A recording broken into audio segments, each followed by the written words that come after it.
Hi friends, today we're going to read a story called The Curious Garden, and the author is Peter Brown. There once was a city without gardens or trees or greenery of any kind. Most people spent their time indoors. As you can imagine, it was a very dreary place. However, there was one boy who loved being outside. Even on drizzly days while everyone else stayed inside, you could always find Liam happily splashing through his neighborhood. It was on one such morning that Liam made several surprising discoveries.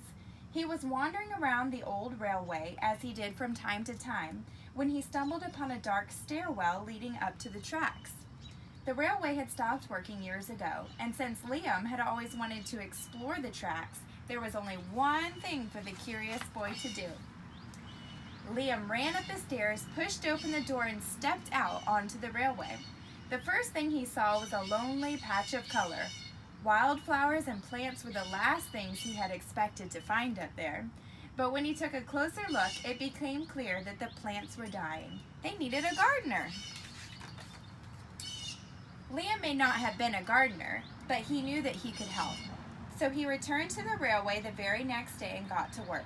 The flowers nearly drowned, and he had a few pruning problems, but the plants patiently waited while Liam found better ways of gardening. As the weeks rolled by, Liam began to feel like a real gardener, and the plants began to feel like a real garden.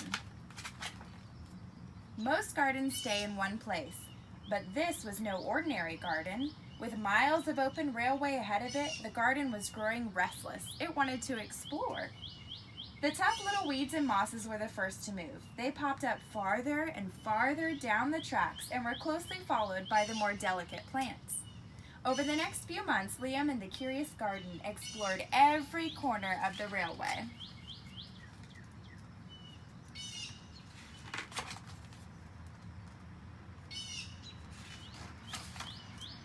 After spending his spring and summer and autumn with the garden, Liam's time on the railway was finally interrupted by winter. Heavy blankets of snow fell on the city that season, and for the first time since he'd become a gardener, Liam could not visit the plants. Rather than waste his winter worrying about the garden, Liam spent it preparing for spring. After 3 cold months, the snow finally began to melt, and Liam rolled his new gardening gear over to the railway. Winter had taken its toll on the garden. But thanks to Liam's planning, his handy new tools, and a little help from the sun, the plants soon awoke from their winter sleep. The garden had always wanted to explore the rest of the city, and that spring it was finally ready to make its move. Once again, the tough little weeds and mosses set out first. They popped up farther and farther from the railway and were closely followed by the more delicate plants. The garden was especially curious about old, forgotten things. A few plants popped up where they didn't belong. Others mysteriously popped up all at once.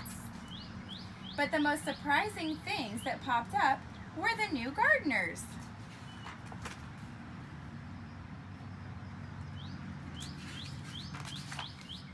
Many years later, the entire city had blossomed, but of all the new gardens, Liam's favorite was where it all began. The end. Have a great day!